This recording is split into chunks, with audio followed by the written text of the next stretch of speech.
Convento dos Cardais, Lisboa. Pequeno e harmonioso, absolutamente encantador, o Convento dos Cardais é, a vários títulos, exemplar.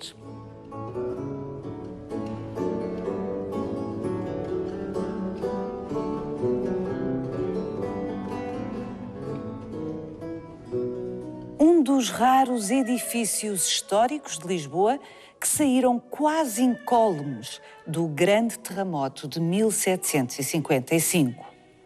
Um dos únicos conventos em Portugal que sempre se manteve ativo com a mesma finalidade para que foi criado no século XVII, há cerca de 350 anos. E tão discretamente integrado na malha urbana da cidade que, apesar dos seus claustros, visto de fora, parece um prédio como outro qualquer. Uma espécie de segredo palpitante num dos centros mais movimentados da capital do país.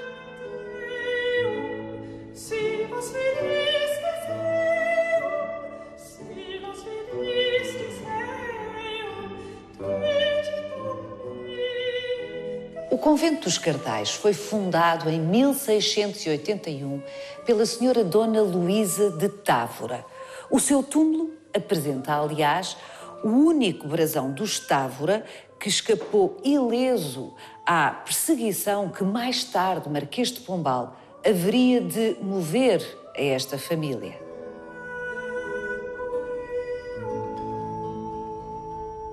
Abrigo de mulheres com necessidades especiais.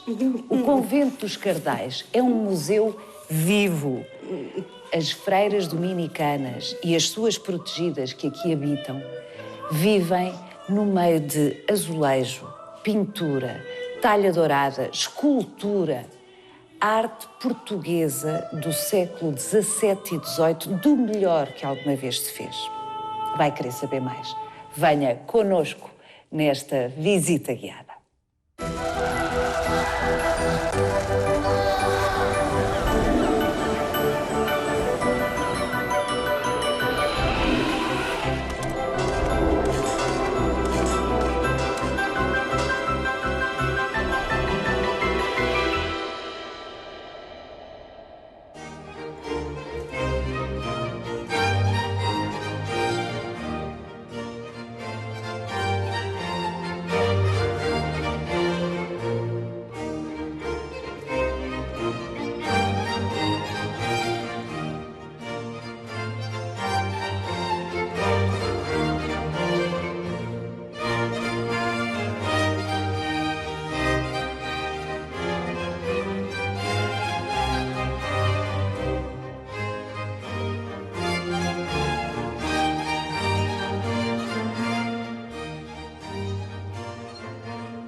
Quer ver, Paula?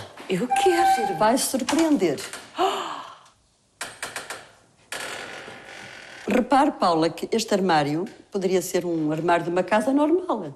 Um louceiro, um armário de lençóis. Exatamente. Mas não. No seu interior abriga, recolhe esta preciosidade. Como todo o convento está feito para dentro e não a ostentação exterior.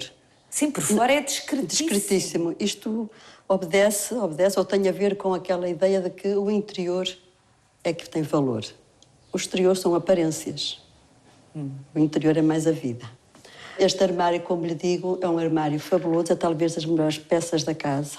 Nossa Senhora da Conceição? Nossa Senhora da Conceição. A quem o Convento dos Cardais é dedicado? É dedicado e que tem muitas representações de Nossa Senhora.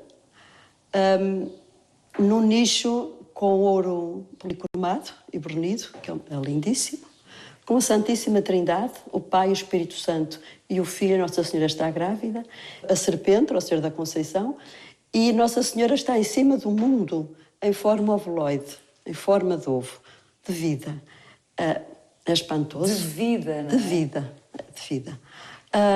Neste oratório seria um altar portátil de alguma casa, de senhorial, que fossem de um lado para o outro e que transportassem o oratório. E as portas encerram uma catequese completa sobre as virtudes. A virtude, a alegoria da fé, da esperança, da caridade e da perseverança, tudo fundamentado com uma comparação com a raiz da romanceira. Quem bem profunda na fé, melhor floresce na esperança, mais frutifica na caridade e depois alcança a perseverança, a palma, está ali a palma e a coroa da perseverança, a coroa da vitória, a perseverança até à morte. Perseverar dá trabalho, requer investimento, requer paciência, requer resiliência. Resiliência, irmã. De alguma forma, estas 4 virtudes, de resto, normalmente costumam ser representadas a fé, a esperança e a caridade. A perseverança não é tão frequente ver representada. Estas 4 virtudes são as virtudes que desde há 350 anos as irmãs que têm habitado o convento dos Cardais praticam. Primeiro as irmãs carmelitas e agora das irmãs dominicanas, como a irmã Ana Maria Vieira, desde 1877. Que assumiram a direção desta casa. Sim. A irmã Ana Maria dirige esta casa, pessoalmente, desde 1975. E todo o discurso museológico, toda a forma como estas peças estão apresentadas, a história que nos contam, foi a irmã que concebeu isto? Ajudei a conceber, também tive ajudas com a doutora Teresa Raposo, o Luciano Doná, mas enfim, saiu muito de mim. A concepção, a ideia de onde se punha o quê, o nome que se dava a cada sala. Isto é um espólio.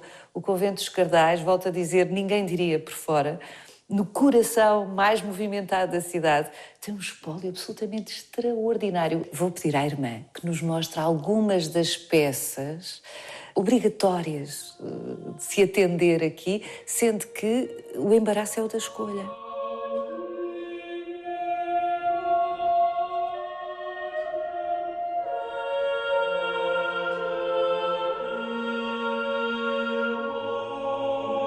Repare neste painel, Paula. Veja que só um bom pintor é que poderia ter feito semelhante maravilha, a ver pelas tonalidades do azul e pela perspectiva. Este painel é uma boca de cena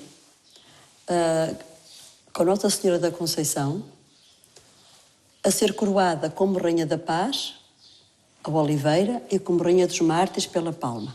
Possivelmente, como este painel foi trazido para cá depois do terremoto, 1755, e foi cortado, porque ele não caberia aqui, vem de outro sítio, não se sabe de onde, a lua não está aqui, nem está aqui a serpente, como habitualmente está.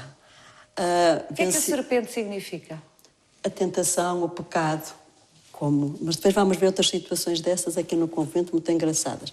Possivelmente, como este painel foi reduzido, as dimensões foram reduzidas porque não cabia aqui, possivelmente esta parte inferior, onde estaria representado o mundo, a serpente e por aí fora, e a meia-lua, talvez tivessem desaparecido. Lembra-me de uns franceses da União Europeia, arquitetos, vieram cá uma vez, eles chamaram La Femme Européenne, porque havia 12 estrelas. É porque éramos 12. Éramos 12, no tempo dos 12. La Femme Européenne, mas é muito bonita. E são, de facto, as 12 estrelas em torno da cabeça de Nossa Senhora da Conceição representam? Portanto, é lá as 12 tribos de Israel. Há uma grande simbologia para os 12. As 12 tribos de Israel. Os 12 apóstolos. Por aí fora.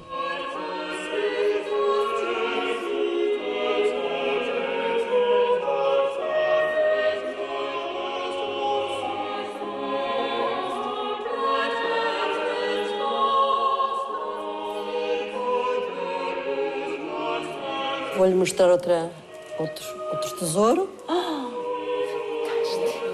Outro tesouro que é este oratório. É um oratório seiscentista. A pintura da Virgem é atribuída a um tal João Cresbante, um inglês que veio para Portugal depois da restauração. E os arcanjos, são os 7 cores dos arcanjos, que têm a ver com a pintura sevilhana. Lindo! É muito superior, segundo o Vítor Serrão, a pintura dos arcanjos é muito superior à pintura da Virgem. À pintura da Virgem. Lindo. Portanto, como vê, este pode ser um armário onde se guarda lençóis, ou outra coisa qualquer, mas que por dentro tem uma joia.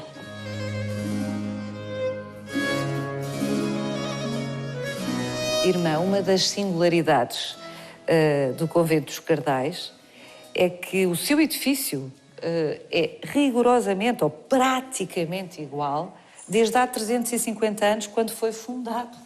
Sorte dele e sorte nossa. Exatamente. Porque nos podemos rever num convento praticamente original.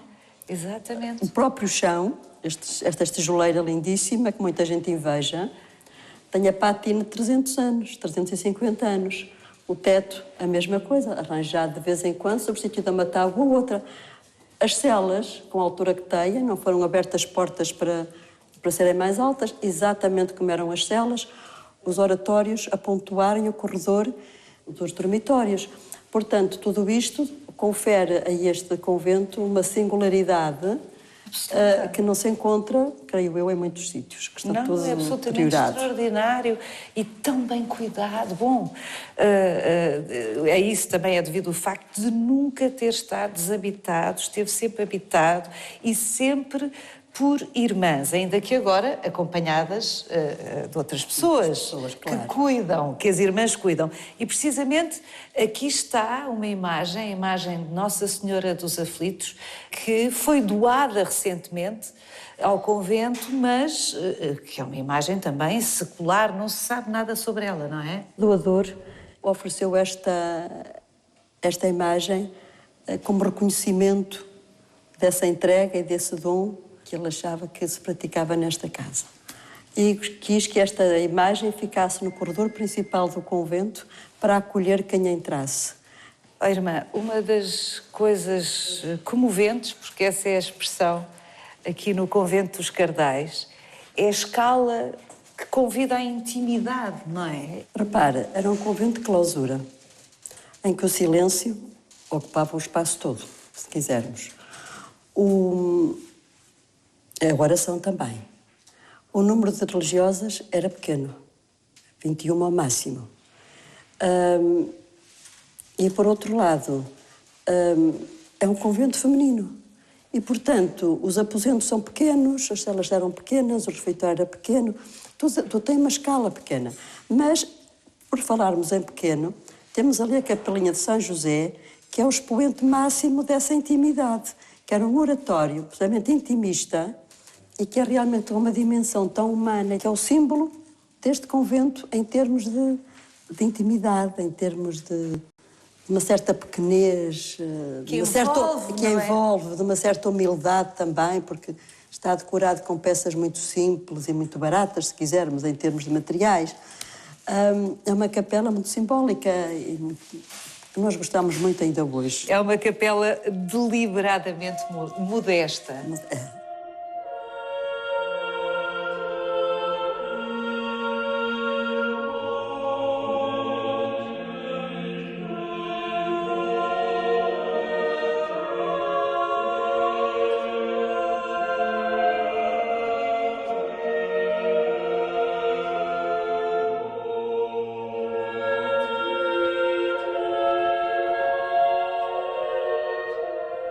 Esta é a Sala da Paixão, feita de raiz e decorada com os quadros, com a colocação dos quadros, tudo se deve ao Lucien Donat, que criou estes volumes para evitar vitrines e deu a esta sala um ar de modernidade, uma modernidade.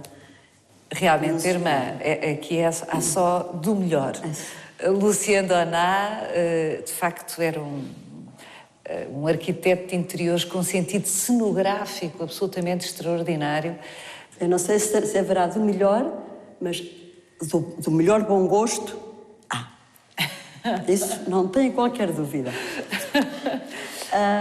Aqui nesta sala, Paulo, eu gostaria de chamar a atenção para estes crucifixos, para estas peças indo-portuguesas. Magnífico. Magníficas. Grande parte destas peças, como a irmã já nos disse, foram doadas, foram as irmãs que estiveram aqui, que as trouxeram das suas famílias de origem. E presentes que terão tido, ofertas das familiares, como aquele que está ali de Dom Pedro. Aqui também continuamos com o indo-português. Maravilhoso. E esta escultura, que é uma coisa, São João Batista, não é, irmã? Este é São João Batista, está aqui o livro, mas falta-lhe o cordeirinho. E o dedo está a apontar o Cordeiro de Deus. Este é o Cordeiro de Deus, que falta aqui, obviamente. É uma peça deslumbrante no tratamento da túnica. Este estofado é lindíssimo, encarnado e dourado. Também tem uma nota especial, que são os cabelos. Os cabelos remetem para algum ateliê, para alguém que fazia os cabelos assim. Nós aqui em casa temos 4 peças ou 5 com estes cabelos. Não são pintados, mas são destacados do pescoço. Não era nada habitual? Não era nada habitual. E não há muitas peças assim. Este menino é deslumbrante. É muito bonito. Teve muito bom gosto quando destacou. Do meu principal gosto e admiração é esta tábua. É uma pintura sobre tábua. Não sabemos a origem dela, nem a autoria. Sabemos que ela é uma ressurreição. Uma ressurreição onde não aparece anjo, onde não aparece a Madalena a espreitar, nem aparece ninguém. Porque o irrepresentável não se representa. Ninguém sabe, ninguém viu. O que está aqui são os símbolos da paixão, o sudário, os pregos e a coroa, a bacia do vinagre e do fel, e ali as insígnias dos Nazarenos, rei dos judeus. Outra nota muito particular que me chama a atenção é que do túmulo sai luz. Não está tudo perdido. A esperança está lá, o túmulo é um túmulo iluminado. Eu gosto muito deste quadro, não há visitante nenhum que conheça outro igual, eu também não. Não sei se a Paula conhece, nas muitas visitas que tem feito. Não, acho maravilhoso e gosto particularmente de ouvir a irmã dizer o irrepresentável é bom que não se tente representar. Ninguém sabe como foi, ninguém sabe. Há relatos. Há relatos, isso sabemos, mas aqui é clean, limpo, simples, sugestivo, é isto.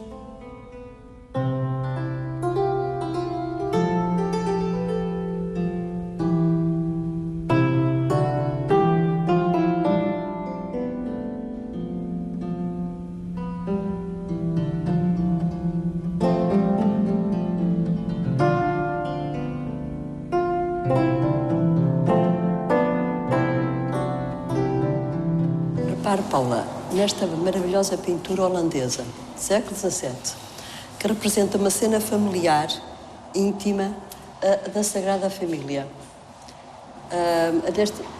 Santa Ana vai receber o menino Jesus levado por um anjo.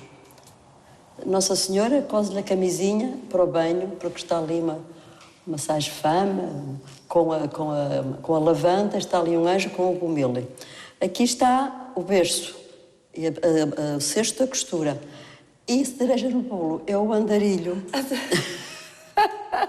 Isto é a harmonia familiar e com os adereços todos da criança. Do século XVII, evidentemente. O andarilho, como diz a irmã, é um caso, não é? Mas ainda com alegria, porque estas coisas têm que ser feitas com alegria. A música. Os anjos músicos aqui nesta cena toda. É de facto uma peça flamenga muito, muito bonita e é uma pintura sobre cobre, o que a torna muito rara.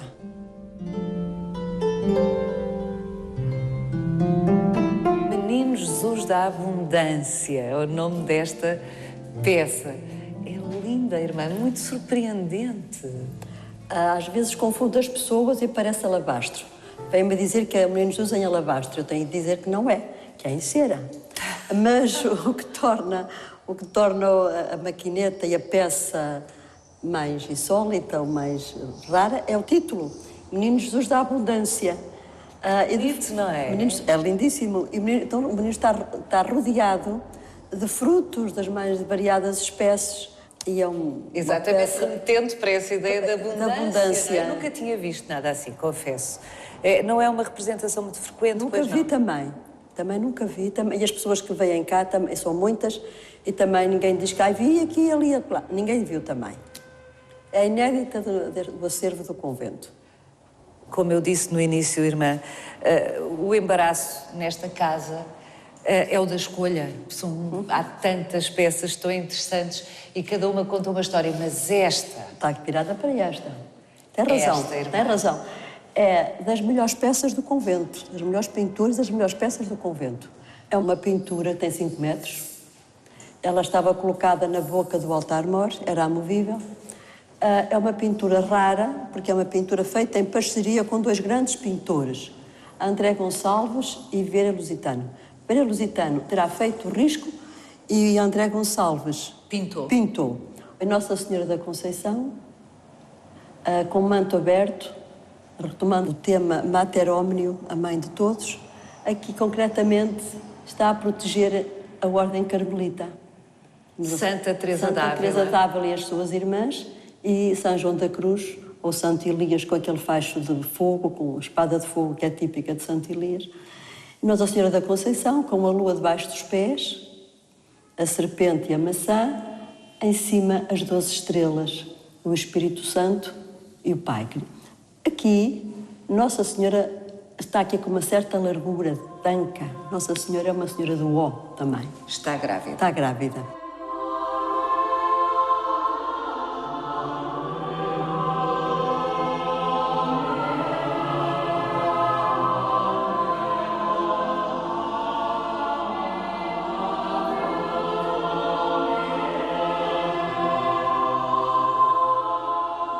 André Gonçalves trabalhou muito para este convento.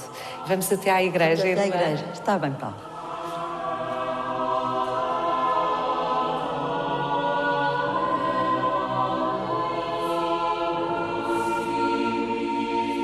Está a ver, Paula? Aquela pintura lá ao fundo, em meia lua, é de André Gonçalves. Está. É uma coroação da Virgem, ele pintou outra igual para a Amada de Deus. Mas temos mais pinturas... Para a Igreja da Amada de Deus. Mas de André Gonçalves, aqui na igreja, temos uma Anunciação, muito bonita, a Adoração do Menino, e temos no coro alto uma Assunção e um Calvário. O Convento dos Cardais tem mais de 100 pinturas relevantes para a história da arte portuguesa, o que é uma coisa...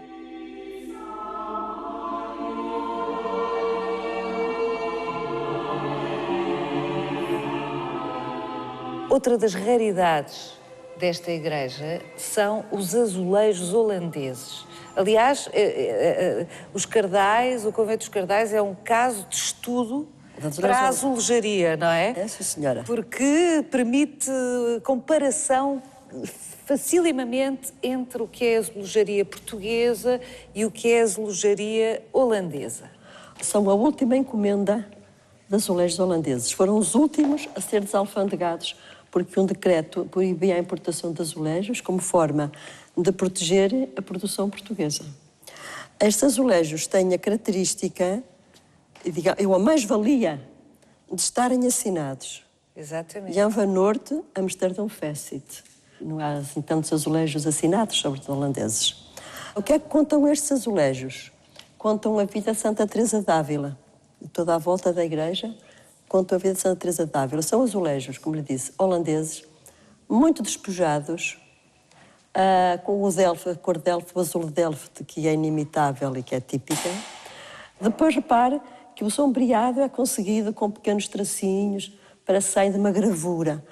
Os nossos são tudo ao contrário. Os azulejos do coro alto também contam a vida de Santa Teresa d'Ávila, foram copiados de certeza pelas mesmas placas, pelas mesmas gravuras e são completamente diferentes, porque são feitos por pintores à séria, que conheciam a perspectiva, que pintavam de cavalete, faziam pintura de cavalete e decidiram trocar isso pelo azulejo. E Em pleno barroco português, por exemplo, não há espaços brancos, preenchem-se com uma cabeça de anjo, com um drapé, com uma nuvem. Ao passo que aqui há imensos espaços brancos, porque a sensação que dá é que o Van Norte não sabia muito bem o que meter dentro destes painéis tão grandes. Eles eram mais talhados e mais habituados a fazer o azulejo avulso, que é uma superfície enorme, metem a cena principal da Santa Teresa ao centro e o resto fica assim um bocadinho. Falta-lhes a imaginação. Talvez. Irmã Ana Maria, a imaginação dos portugueses. Talvez, talvez.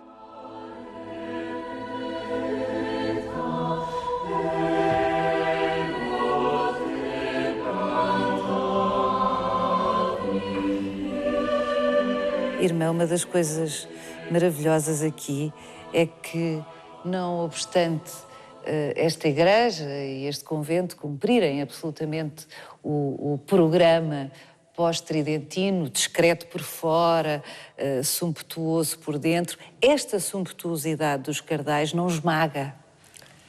Bem, eu corrijo sumptuosidade. O convento não é sumptuoso. Sumptuoso é a igreja. Sumptuoso, para nós hoje, para o tempo, era normal. Porque, de resto, como viu lá em cima, e as celas eram sóbrias, pequenas, só que serviam-se dos materiais do tempo, os azulejos, por exemplo. Mas este altar, mesmo para pessoas como nós todos portugueses, que estão muito habituados a ver talha e talha dourada, é excepcional. É século XVIII, mas no século XVIII do princípio, não é? Até porque o retábulo está colocado, podemos colocá-lo entre o estilo nacional, não é verdade? Que era uma maneira de fazer os retábulos com colunas que saíam aqui das mísulas, passavam o entabelamento, a mesma coluna descia outra vez. E lá está a Nossa Senhora da Conceição. Isso é outra coisa, claro. Nossa Senhora da Conceição, que é o orago da igreja e do convento, está assente num supedâneo, que é o sacrário. O sacrário, que é muito engraçado, o José Rodrigues da Malha concebeu o sacrário de uma forma cônica, elevado, com uma zona funcional, com os anjos turiferários e a porta do sacrário, uma primeira zona, um primeiro registro, um segundo registro com mais 4 anjos, também com os seus tocheiros, que teriam velas. Esses já não estão virados, os de baixo estão virados para o sacrário, olham para o sacrário, os de cima olham para nós. E depois uma bateria de arcanjos, de serafins, ou de anjos lá em cima, com cabecinhas e asas, que já não estão nem a olhar nem para o sacrário, nem para o espectador, mas que já olham para a Virgem, para cima.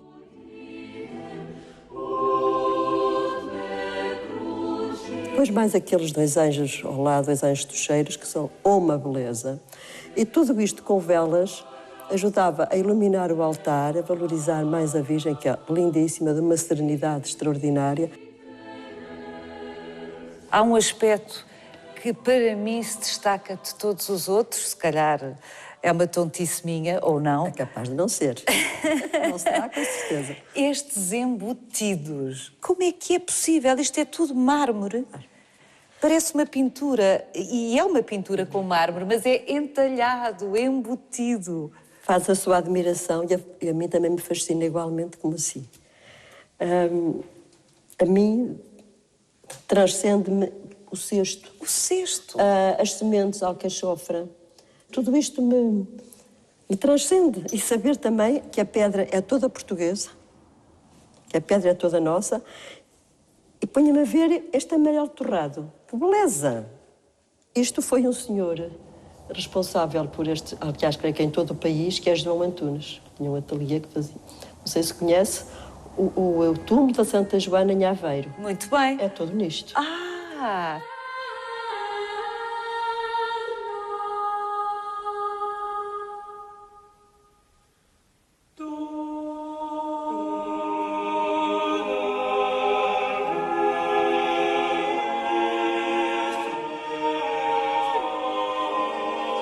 Aqui temos um oratório com uma pintura, uma Assunção da Virgem, que é o melhor quadro de Bento Coelho da Silveira. Bem, isso é uma coisa notável, porque Bento Coelho da Silveira pintou muito, irmã Ana Maria. Foi um pintor com grande produção e, de resto, o pintor régio, nomeado por Dom Pedro II.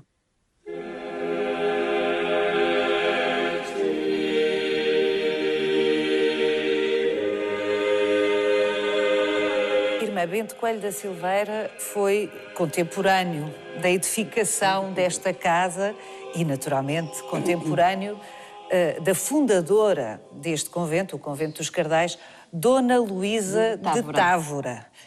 Família de triste memória.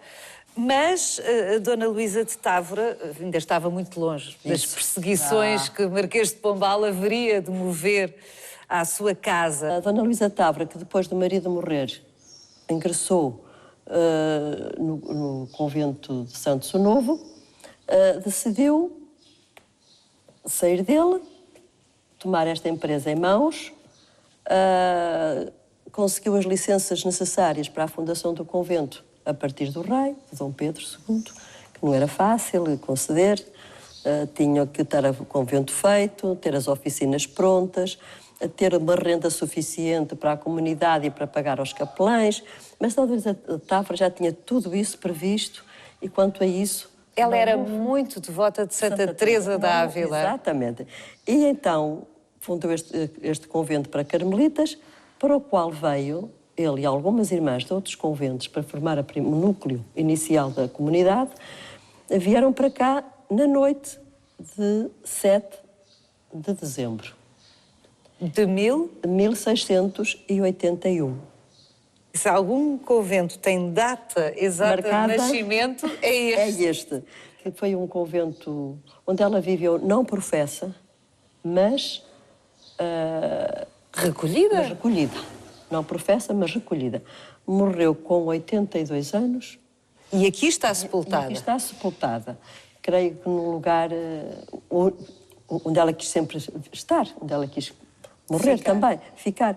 E também o único lugar onde preservou o brasão da família Távora, porque os outros, em qualquer lugar... onde houvesse o escudo dos Távora, já sabemos qual era o veredito. Qual era o destino que mais tarde lhes traçou Marquês de Pombal. Entretanto, o convento pertenceu às Carmelitas até 1833, data em que o decreto proibia ou fechava os noviciados femininos. Em 34, estamos a falar da extinção das ordens religiosas. Das ordens religiosas. E nessa altura as irmãs podiam ficar nos conventos, o que aconteceu aqui, e a última morreu em 1876. Portanto, foram várias gerações de carmelitas descalças que aqui habitaram e no último quartel do século XIX morreu a última das carmelitas descalças do Convento dos Cardais.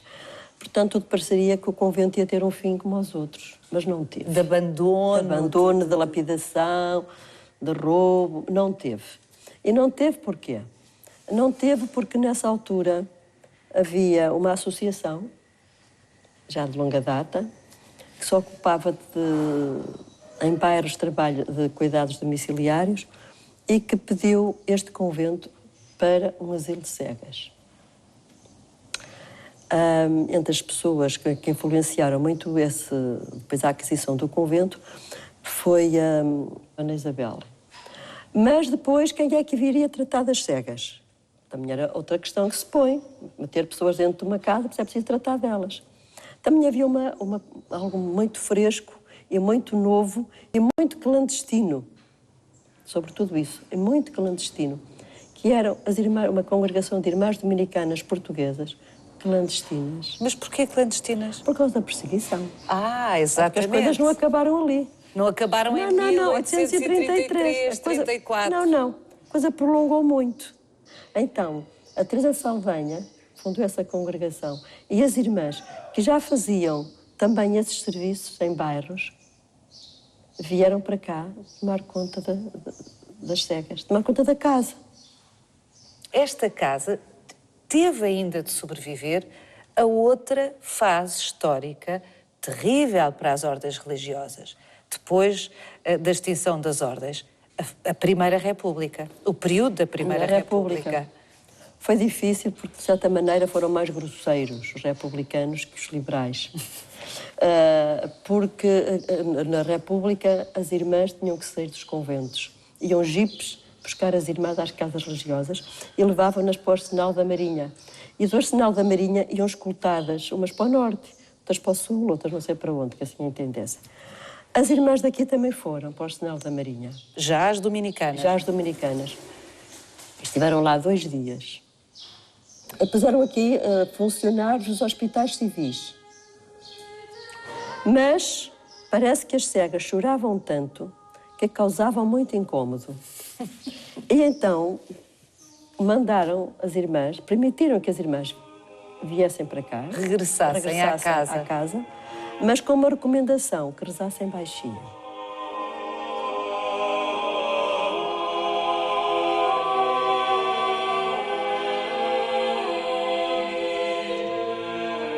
Depois disso, nunca mais ninguém franqueou as portas desta casa para ameaçar as irmãs, para as fazer, para as maçar. Para as maçar. Exatamente. Não, mais ninguém.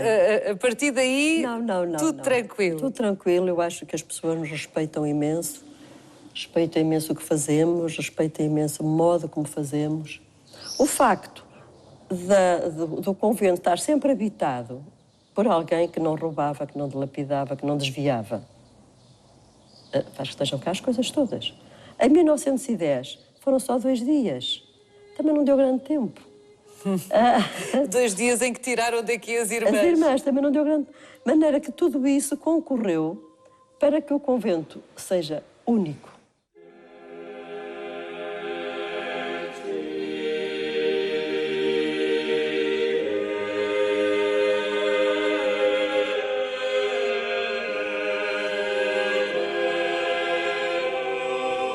E por falar, Paula, em peças originais, este espaço é um espaço absolutamente original, tal e qual como foi no tempo das Carmelitas.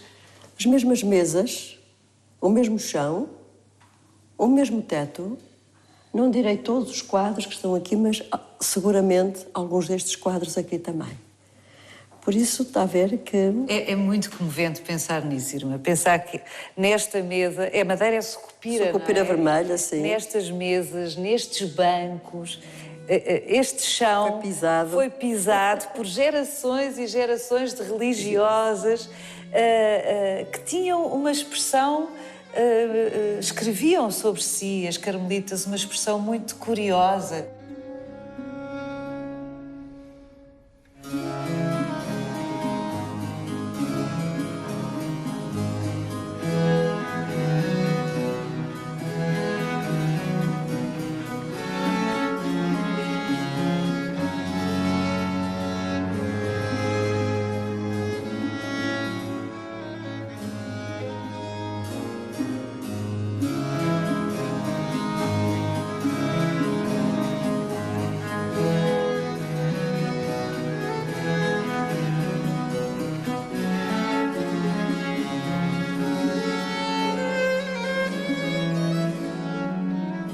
Das carmelitas deste convento, que pisaram este chão, que comeram esta mesa.